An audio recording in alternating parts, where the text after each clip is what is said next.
ಎಲ್ರಿಗೂ ನಮಸ್ಕಾರ. ನನ್ನ ಹೆಸರು ಅಜ್ವಾ ಫಿರ್ದೋಸ್. ನನಗೆ 14 ವರ್ಷ. ನಾನು ಶ್ರೀ ಭೈರವೇಶ್ವರ ವಿದ್ಯಾಸಂಸ್ಥೆಯಲ್ಲಿ ಓದುತ್ತಿದ್ದೇನೆ. ಇವತ್ತು ಮೆಡಲ್ಸ್ ಆಗ್ಲಿ ಅಥವಾ ಒಂದು ಸ್ಪೋರ್ಟ್ಸ್, ಡ್ಯಾನ್ಸ್, ಕರಾಟೆ ಅನ್ನೋ ಒಂದು ಸ್ಪೋರ್ಟ್ಸ್ ಅಲ್ಲಿ ಸಿಕ್ಕಾಪಟ್ಟೆ ಮೈಂಡ್ ಸೆಟ್ ಇಟ್ಕೊಂಡು ಆ ಹುಡುಗಿ ಲೈಫ್ ಲೀಡ್ ಮಾಡ್ತಾ ಇದ್ದಾಳೆ.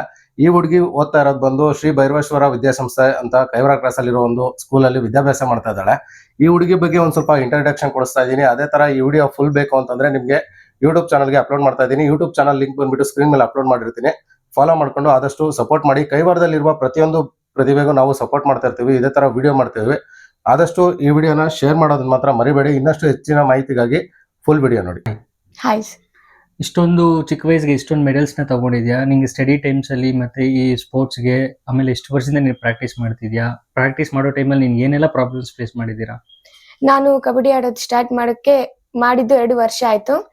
ಮತ್ತೆ ನನ್ನ ಕೋಚ್ ನನಗೆ ತುಂಬಾ ಸಪೋರ್ಟ್ ಮಾಡಿದ್ದಾರೆ. ಮತ್ತೆ ಪ್ರಾಕ್ಟೀಸ್ ಮಾಡುವಾಗ ಫಿಸಿಕಲ್ ಟ್ರೈನಿಂಗು ಮತ್ತೆ ಇಂಜುರೀಸ್ ಅದು ತುಂಬಾ ಕಷ್ಟ ಆಗುತ್ತೆ.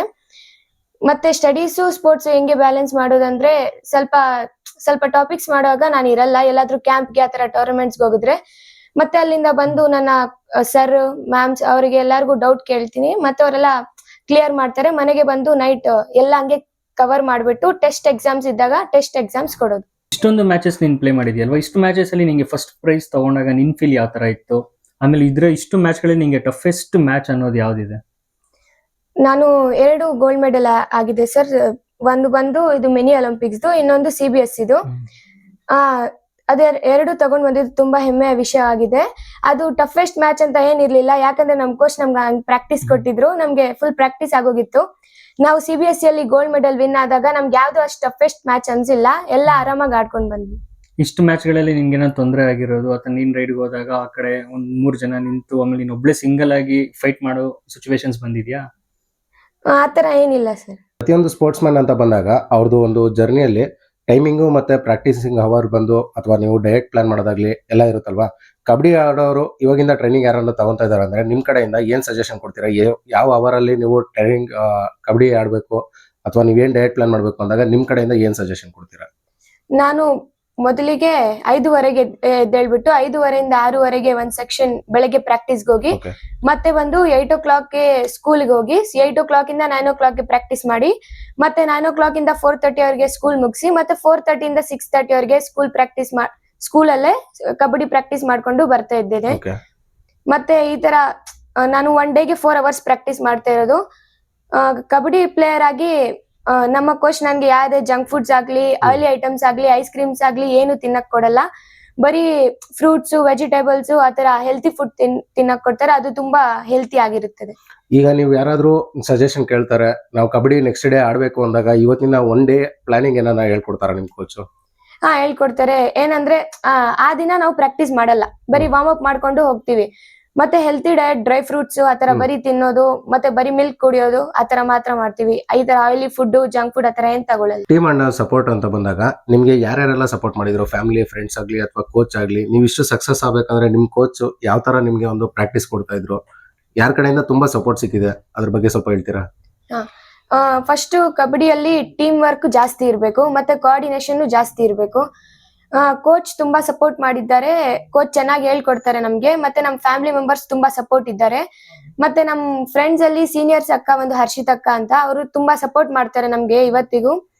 ಇನ್ನೊಂದು ಫ್ರೆಂಡ್ಸ್ ಜಾಸ್ತಿ ಸಪೋರ್ಟ್ ಇದ್ದಾರೆ. ಮೋಟಿವೇಶನ್ ಅಂಡ್ ಮೈಂಡ್ ಸೆಟ್ ಅನ್ನೋ ಕಾನ್ಸೆಪ್ಟ್ ಬಂತು ಅಂದ್ರೆ ಇಷ್ಟೆಲ್ಲ ಮ್ಯಾಚ್ ಗಳು ಆಡಿದ್ದೀರಾ ನೀವು. ಯಾವತ್ತಾದ್ರೂ ನಾನು ಸೋತೋಗ್ತಾ ಇದ್ದೀನಿ ಅನ್ನೋ ಟೈಮ್ ಅಲ್ಲಿ ನೀವು ಯಾವ ತರ ಮೋಟಿವ್ ಆಗ್ತಾ ಇದ್ರಿ? ಯಾವ ತರ ಮೈಂಡ್ ಸೆಟ್ ಇಟ್ಕೊಂಡು ಆಪೋಸಿಟ್ ಗೆ ರೈಡ್ ಮಾಡ್ತಾ ಇದ್ರಿ? ನಾನ್ ಪ್ರಾಕ್ಟೀಸ್ ಮಾಡೋ ಟೈಮಲ್ಲಿ ಮಾಡಿರೋದು ಹಾರ್ಡ್ ವರ್ಕ್, ಅದನ್ನು ನಾನು ನೆನ್ಸ್ಕೊಂಡ್ರೆ ನನಗೆ ಮೋಟಿವೇಟ್ ಆಗ್ತಿದ್ದೆ. ಮತ್ತೆ ನನ್ ಕೋಚ್ ನನ್ಗೆ ಹೇಳ್ಕೊಟ್ಟಿರೋದು, ಪ್ರಾಕ್ಟೀಸ್ ಮಾಡಿಸಿರೋದು ಅದೆಲ್ಲ ನಾನು ನೆನ್ಸ್ಕೊಂಡ್ರೆ ನನ್ಗೆ ಮೋಟಿವೇಟ್ ಆಗ್ತಿತ್ತು. ನಿಮ್ಗೆ ಯಾವತ್ತು ಭಯ ಆಗಿಲ್ವಾ? ನಾವು ಒಂದು ಫೈನಲ್ಸ್ ಹೋಗ್ತಾ ಇದೀವಿ, 1 point ಅಲ್ಲಿ 2 point ಅಲ್ಲಿ ನಾನು ಸೋತೋಗ್ತಾ ಇದೀನಿ ಅನ್ನೋ ಒಂದು ಟೈಮಲ್ಲಿ ನೀವು ಯಾವ ತರ ರಿಯಾಕ್ಟ್ ಮಾಡ್ತಾ ಇದ್ರಿ? ಆ ತರ ಸಂದರ್ಭ ಬಂದಿದ್ಯಾ? ಬಂದಿದೆ ಒಂದ್ ಸ್ವಲ್ಪ ಟೈಮಲ್ಲಿ. ಅವಾಗೆಲ್ಲ ನಾನು ಕೋಚ್ ಎಲ್ಲ ಇನ್ಸ್ಟ್ರಕ್ಷನ್ಸ್ ಕೇಳಿ ಅದೆಲ್ಲ ಆಡ್ತಾ ಇದ್ರೆ ಅವಾಗ ಮೋಟಿವೇಟ್ ಆಗ್ತಿದ್ರು. ಯಾವ ಮ್ಯಾಚ್ ಅಲ್ಲಿ ನೀವು ಜಾಸ್ತಿ ಭಯ ಪಟ್ಟಿದ್ದೀರಾ? ಇಷ್ಟೊಂದು ಮ್ಯಾಚ್ಗಳಲ್ಲಿ ಯಾವ ಮ್ಯಾಚ್ ನಿಮ್ಗೆ ಟಫ್ ಅಂತ ಅನ್ಸ್ತಾ ಇತ್ತು? ನಾವು ಹೋಗಿರೋ ಟೀಮಲ್ಲಿ ನ್ಯಾಷನಲ್ಸ್ ಆಡ್ದಾಗ. ಅವಾಗ ಯಾವ ತರ ಭಯ ಆಯ್ತು? ಭಯ ಆಗಿಲ್ಲ, ನಮ್ಗೆ ತುಂಬಾ ರಿವೆಂಜ್ ಅನ್ನೋದು ಒಂದು ಬರ್ತಾ ಇತ್ತು. ನೆಕ್ಸ್ಟ್ ಟೈಮ್ ಈ ಟೀಮ್ಗೆ ಪಕ್ಕ ಹೊಡಿಬೇಕು ಅಂತ ಒಂದ್ ಟಾರ್ಗೆಟ್ ಇಟ್ಕೊಂಡ್ ಬಂದಿದೀವಿ. ಭಯ ಬೀಳಿಲ್ಲ. ಸೊ ಟಾರ್ಗೆಟ್ ನಿಮ್ಗೆ ಎವ್ರಿ ಟೈಮ್ ಹೆಲ್ಪ್. ಇಷ್ಟೆಲ್ಲ ಮ್ಯಾಚ್ಗಳು ಆಡಿದ್ಯಾ, ಸ್ಟೇಟ್ ಲೆವೆಲ್ ಆಡಿದ್ಯಾ, ನ್ಯಾಷನಲ್ ಲೆವೆಲ್ ಆಡಿದ್ಯಾ, ನಿಂಗೆ ನೆಕ್ಸ್ಟ್ ಫ್ಯೂಚರ್ ಏನಾಗಬೇಕು ಅಂತ ಗೋಲ್ ಇದೆ? ನ್ಯಾಷನಲ್ಸ್, ಇಂಟರ್ನ್ಯಾಷನಲ್ಸ್ ಲೆವೆಲ್ಗೆ ಹೋಗ್ಬೇಕು ಅನ್ನೋದು ಇದೆಯಾ? ನಾನು ನ್ಯಾಷನಲ್ಸ್ ಆಲ್ರೆಡಿ ಆಡಿದ್ದೀನಿ. ನಾನು ಇಂಟರ್ನ್ಯಾಷನಲ್ ಹೋಗೋದು ಆಸೆ ಇದೆ. ನಾನು ಇಂಟರ್ನ್ಯಾಷನಲ್ಗೆ ಹೋಗ್ಬೇಕಂದ್ರೆ ಗೌರ್ಮೆಂಟು ನಮ್ಮ ತಾಲೂಕಿಂದ ನಮಗೆ ಒಂದು ಫೆಸಿಲಿಟೀಸ್ ಸ್ವಲ್ಪ ಪ್ರೊವೈಡ್ ಮಾಡಬೇಕು. ಏನೆಂದರೆ ಇಂಡೋರ್ ಸ್ಟೇಡಿಯಂ ಆಗಲಿ, ಕಬಡ್ಡಿ ಮ್ಯಾಟ್ ಆಗಲಿ, ಇದೆಲ್ಲ ನಮಗೆ ಫೆಸಿಲಿಟೀಸ್ ಪ್ರೊವೈಡ್ ಮಾಡಿದ್ರೆ ನಾವು ಇನ್ನ ಸ್ಟೇಜ್ಗೆ ಮುಂದೆ ಹೋಗ್ಬೋದು. ಮತ್ತೆ ನಮ್ಮ ಹಿಂದೆ ಇರುವ ಜನಗೂ ಅನುಕೂಲವಾಗುತ್ತೆ. ನಮ್ಮ ಕೈವಾರದಲ್ಲಿರುವ ಈ ಒಂದು ಪ್ರತಿಭೆಗೆ ಕೋಚ್ ಬಂದು ಲಕ್ಷ್ಮೀಶೇಖರ್ ಅಂತ ಹೇಳ್ಬಿಟ್ಟು, ಇವ್ರನ್ನ ಕೇಳೋಣ. ಇವ್ರ ಸ್ಟೂಡೆಂಟ್ ಯಾವ ತರ ಒಂದು ಹೆಮ್ಮೆ ಪಡುವಂತ ವಿಚಾರನೇ ಇವ್ರದ್ದು. ಅದು ಯಾವ ತರ ಒಂದು ಸಕ್ಸಸ್ ಇವ್ರಿಗೆ ಖುಷಿ ಕೊಟ್ಟಿದೆ ಅಂತ ಹೇಳ್ಬಿಟ್ಟು ಇವ್ರನ್ನು ಕೇಳ್ತಾ ಇದ್ದೀನಿ. ಸರ್, ಯಾವ ತರ ನಿಮ್ಗೆ ಆ ಹುಡುಗಿ ಒಂದು ಸಾಧನೆ ನಿಮ್ಗೆ ಈ ಒಂದು ಮಟ್ಟಕ್ಕೆ ಬಂದಿದೆಯಲ್ವಾ, ಯಾವ ತರ ಖುಷಿ ಪಡ್ತಾ ಇದಾರೆ? Half of happy. ಯಾಕೆ ಸರ್ ಇನ್ನು ಆಫ್ ಅಂತ ಇದಾರಲ್ಲ, ಏನು ಅದ್ರ ಬಗ್ಗೆ? ಅವ್ರಿಗೆ ಇನ್ನ ಮುಂದೆ ಹೋಗ್ಬೇಕು, ಇಂಡಿಯಾ ಜೆರ್ಸಿ ಹಾಕೊಳ್ಬೇಕು, ಹ್ಮ್. ಅದೇ ನನ್ನ ಟಾರ್ಗೆಟ್.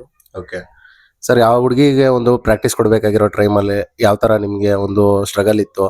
ಅಥವಾ ಬೆಳಗ್ಗೆ ಆ ಹುಡುಗಿ ಅಷ್ಟು ಬೇಗ 5:30 ಎದ್ದು ನಾನು ಕೋಚಿಂಗ್ ಟೈಮ್ ತಗೊಂತಿದ್ದೆ ಅಂತಂದ್ರಲ್ಲ, ಯಾವ ತರ ನಿಮ್ಗೆ ಆ ಒಂದು ಫೇಸ್ ಮಾಡ್ತಿದ್ರಿ? ಆ ಹುಡುಗಿ ಒಂದು ಅಬ್ಸೆಂಟ್ ಆದಾಗ ನಿಮ್ಗೆ ಒಂದು ಫೀಲಿಂಗ್ ಯಾವ ತರ ಇತ್ತು? ಇದೆ ಸರ್, ಫಸ್ಟ್ ಅವರು ಪೇರೆಂಟ್ಸ್ಗೆ ನಾವು ಥ್ಯಾಂಕ್ಸ್ ಹೇಳ್ಬೇಕು. ಓಕೆ. ಯಾಕಂದ್ರೆ ಜಾಸ್ತಿ ಜನ ಟ್ಯಾಲೆಂಟೆಡ್ ಮಕ್ಳು ಇರ್ತಾರೆ, ಬಟ್ ಅವ್ರಿಗೆ ಪೇರೆಂಟ್ಸ್ ಸಪೋರ್ಟ್ ಮಾಡಲ್ಲ. ಬಟ್ ಇವ್ರಿಗೆ ಅವ್ರ ಪೇರೆಂಟ್ಸ್ ಇಂದ ಜಾಸ್ತಿ ಸಪೋರ್ಟ್ ಇದೆ. ಪ್ಲಸ್ ನಮ್ಮ ಸ್ಕೂಲ್ ಮ್ಯಾನೇಜ್ಮೆಂಟ್ ಅವರು, ನಮ್ಮ ಪ್ರೆಸಿಡೆಂಟ್ ಅವರು, ನಮ್ಮ ಪ್ರಿನ್ಸಿಪಲ್ ಜಾಸ್ತಿ ಸಪೋರ್ಟ್ ಮಾಡಿದ್ರೆ. ಫಸ್ಟ್ ಬಂದು ಇವರು ನಾನು 1 ವರ್ಷ ಮುಂದೆನಿಂದ ಕರಿತಾ ಇದ್ದೀನಿ ಪ್ರಾಕ್ಟೀಸ್ಗೆ, ಬಟ್ ಅವ್ರಿಗೆ ಇಂಟ್ರೆಸ್ಟ್ ಇಲ್ಲ. ಅವಾಗ ಇಂಟ್ರೆಸ್ಟ್ ಇರ್ಲಿಲ್ವಾ ಅವ್ರಿಗೆ? ಇಂಟ್ರೆಸ್ಟ್ ಇರ್ಲಿಲ್ಲ, ಬಟ್ ನಾನೇ ಟೈಟ್ ಮಾಡಿದ್ವಿ, Okay. ತಿರ್ಗಾ ಫೋರ್ಸ್ ಮಾಡಿ ಕರ್ಕೊಂಡಿದ್ದೀನಿ. 1 ಮೆಡಲ್ ಆದ್ಮೇಲೆ ಅವರು ಜಸ್ಟ್ ಸೆಲ್ಫ್ ಇಂಟ್ರೆಸ್ಟ್. ಅವ್ರಿಗೆ ಅವರಲ್ಲೇ ಒಂದು ಪೊಟೆನ್ಶಿಯಲ್ ಇದೆ ಅಂತ ಹೇಳ್ಬಿಟ್ಟು ನೀವು ಗುರುತಿಸಿ ಮತ್ತೆ ಅವ್ರಿಗೆ ಒಂದು ಇಂಟ್ರೆಸ್ಟ್ ಬರೋ ತರ ಮಾಡಿದೀರಾ. ಹಾ. ಇನ್ನು ನಿಮ್ಗೆ ಹೇಳ್ಬೇಕು ಅಂತಂದ್ರೆ ಆ ಹುಡುಗಿನ ಯಾವ ಸ್ಟೇಜ್ ಅಲ್ಲಿ ನೀವು ನೋಡ್ಬೇಕು ಅಂತ ಆಸೆ ಪಡ್ತಿದ್ದೀರಾ ಸರ್? ನಮ್ಮ ಇಂಡಿಯಾ ಟೀಮ್ ಆಡ್ಬೇಕು.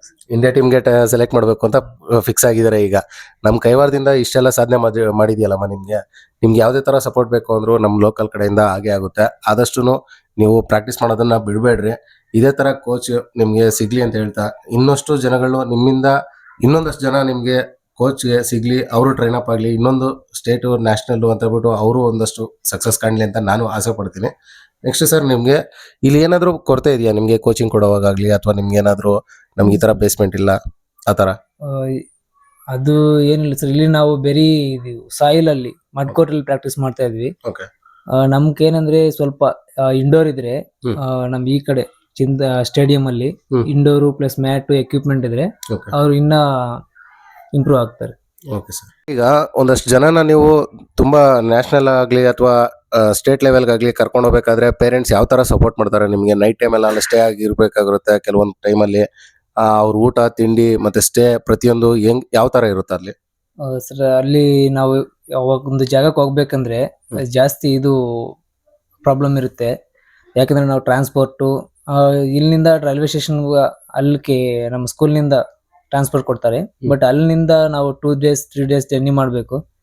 ಬಟ್ ಅಲ್ಲಿ ಫೈನಾನ್ಷಿಯಲ್ ಬಗ್ಗೆ ನೋ ಪ್ರಾಬ್ಲಮ್, ಅದು ಎಲ್ಲ ಸ್ಕೂಲ್ ನೋಡ್ಕೊಂಡ್ರೆ ಅವ್ರೆ. ಸ್ಕೂಲ್ನಿಂದ ಫೈನಾನ್ಷಿಯಲ್ ಸಪೋರ್ಟ್ ಇದೆ, ಬಟ್ ಇನ್ನ ಪೇರೆಂಟ್ಸ್ ಸಪೋರ್ಟ್ ಇದೆ. ನಿಮ್ಗೆ ಯಾವುದೇ ತರ ಒಂದು ಪ್ರಾಬ್ಲಮ್ ಇಲ್ದಂಗೆ ಪೇರೆಂಟ್ಸ್ ಕಡೆಯಿಂದ ಸ್ಕೂಲ್ ಕಡೆಯಿಂದ ಸ್ಕೂಲ್ ಕಡೆಯಿಂದ ಏನೋ ಪ್ರಾಬ್ಲಮ್ ಇಲ್ಲ. ಅಲ್ಲಿ ಸ್ಟೇ ಮಾಡೋದಕ್ಕೆಲ್ಲ ನಿಮ್ಗೆ ಆರಾಮಾಗಿರುತ್ತೆ. ಅಂದ್ರೆ ನೀವು ಇವಾಗ ಒಂದ್ ವೀಕ್ ಇರ್ಬೇಕು ಅಂದ್ರೆ ಅಲ್ಲಿ ಪ್ರತಿಯೊಬ್ಬ ಹೆಣ್ಮಕ್ಳೇ ಇರ್ತಾರೆ, ಅವ್ರಿಗೆ ಯಾವುದೇ ತರ ಒಂದು ಶೆಲ್ಟರ್ ಆಗ್ಲಿ ಪ್ರತಿಯೊಂದು ಎಲ್ಲ ಕಂಫರ್ಟಬಲ್ ಆಗಿರುತ್ತೆ. ಎಲ್ಲ ಕಂಫರ್ಟಬಲ್ ಇರುತ್ತೆ. ಓಕೆ. ನಮ್ಮ ಕೈವಾರ ಅಪ್ಡೇಟ್ಸ್ ಏನಾದ್ರು ಬೇಕು ಅಂತಂದ್ರೆ ಚಿಟ್ಟೆ ಕ್ರಿಯೇಷನ್ಸ್ ಅಫಿಷಿಯಲ್ ಮತ್ತೆ ನಮ್ಮ ಕೈವಾರ 1 ಅನ್ನೋ ಒಂದು ಇನ್ಸ್ಟಾಗ್ರಾಮ್ ಅಕೌಂಟ್ ಇದೆ, ಫಾಲೋ ಮಾಡ್ಕೊಳ್ಳಿ. ಅದೇ ತರ ವಿನಯ್ ಚಿಟ್ಟೆ ಕೈವಾರ ಅನ್ನೋ ಒಂದು ಯೂಟ್ಯೂಬ್ ಚಾನಲ್ನ ಲಿಂಕ್ ಮೇಲೆ ಕೊಟ್ಟಿರ್ತೀನಿ, ಆದಷ್ಟು ಸಪೋರ್ಟ್ ಮಾಡಿ. Thank you.